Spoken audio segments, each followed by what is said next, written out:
그 무슨 일만 있으면 왜 짜증을 잘 내는 사람들이 있잖아요. 도대체 짜증을 왜 이렇게 잘 내는 걸까요?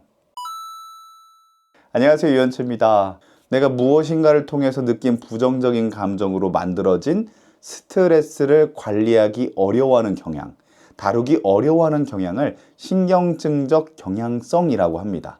이 신경증적 경향성을 가진 사람들은 짜증을 좀 쉽게 내는 거예요. 짜증을 쉽게. 남 얘기가 아닙니다. 바로 제 이야기인데요. 뭐 예를 들자면 이런 거예요.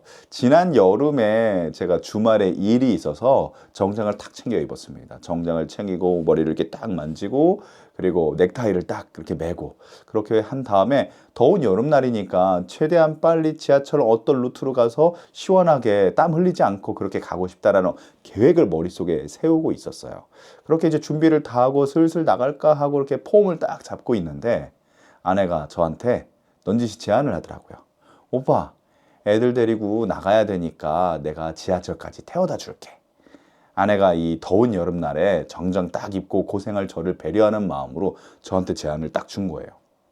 하지만 저는 그 제안을 받았을 때, 그래 라고는 했지만 마음속이 썩 달갑지는 않았습니다. 제 머릿속에 계획이 딱 잡혀 있는데 아이들 태우고 나가는 차에 같이 타게 되면 분명히 아이들 나갈 준비를 저한테 해달라고 할 것 같고, 그리고 아이들 태우는 와중에 그때 당시 저희 아이들이 좀 이제 어렸거든요. 저희 아이들 태우는 과정에 분명히 내가 좀 힘들 수 있을 것 같고, 그럼 또 땀이 좀 날 것 같고, 막 이런 생각들을 순간적으로 쫙 하게 되더라고요.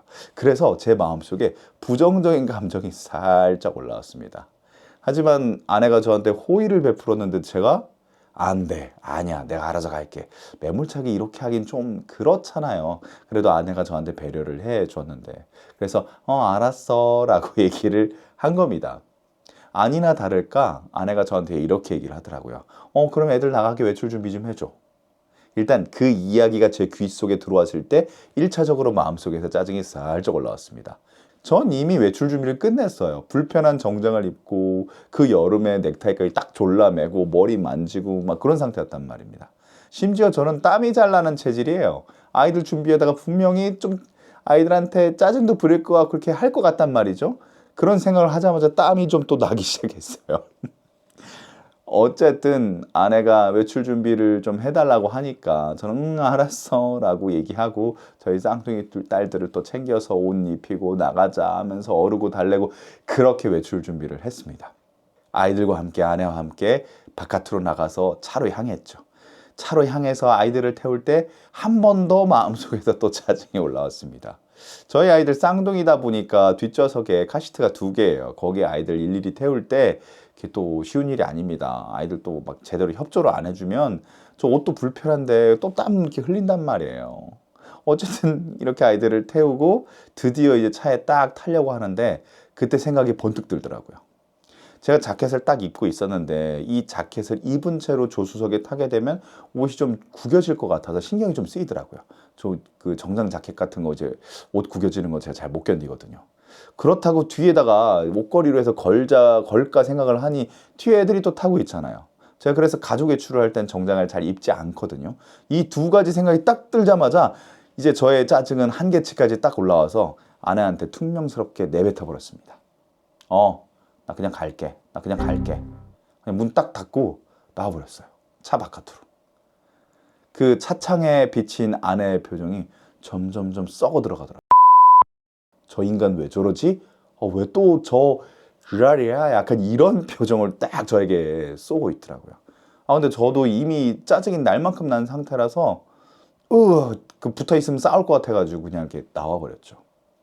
예, 그렇게 가는 길 동안 카톡이 계속 울리더라고요. 아니나 다를까 또 아내가 왜 그러냐 막 이렇게 보냈죠. 그럼 저도 거기다가 조곤조곤 말하면 되는데 거기다 또 여기 짜증 난 거를 탁 표현해서 막 쏴붙였어요. 카톡으로 싸운 거죠.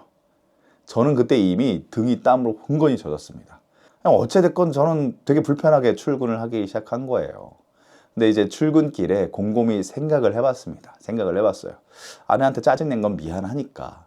근데 내가 평소에 이런 상황에서 짜증을 좀 잘 낸단 말이죠. 나라는 사람은 왜 이럴 때 짜증을 잘 내는 걸까? 라고 곰곰이 되짚어 보면서 그래도 이제 뭐 인터넷에 물어보면 좋으니까 이게 찾아봤죠. 검색. 검색을 딱 해보니까 짜증, 신경증적 경향성이 딱 나오고 아까 제가 말씀드린 개념이 딱 나오더라고요. 그러니까 제가 느낀 그 부정적인 감정을 좀 논리적으로 객관적으로 다뤄가며 내가 지금 마음이 좀 불편해졌는데 이건 왜인지 제가 좀 빨리 깨우쳤다라면은 그렇게 아내한테 짜증을 부리거나 이게 좀 이렇게 싸우거나 그런 일이 벌어지지 않았을 텐데 벌어진 거였어요.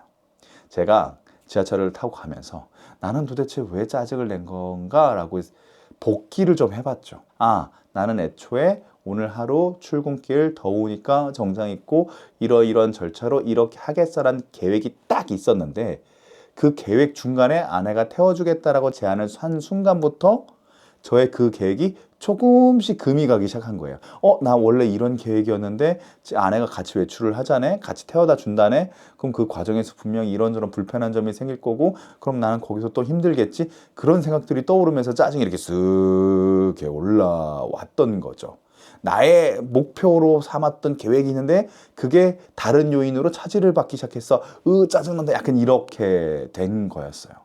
자, 그런데 제가 그렇게 외출을 할 것이다. 그런 생각으로 절차로 외출을 할 것이다 라고 와이프한테 얘기를 한 적도 없고 와이프가 저한테 제안을 했을 때 아니야, 나 이렇게 나갈 테니까 당신하고 애들끼리 나가. 나는 그냥 나갈게 라고 거부한 적도 없어요. 그러니까 제가 의사표현을 안 했잖아요.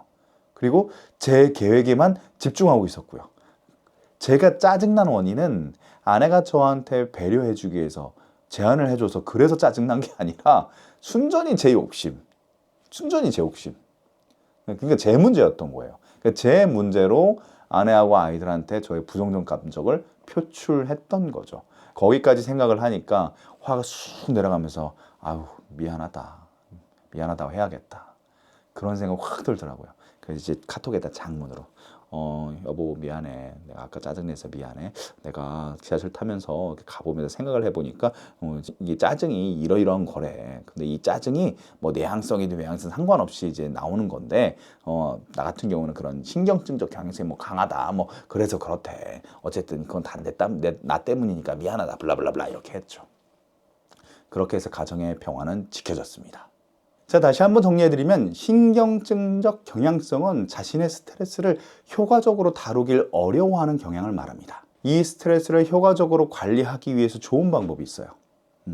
저처럼 내가 왜 그랬지라고 원인을 되짚어가면서 복귀하는 것도 좋긴 한데 요거는 조금 습관이 들어 있어야 됩니다. 왜냐하면 생각으로만 하면은 자기 감정에 더 집중을 하게 되다 보니까 객관적으로 판단하기가 좀 쉽지 않아요.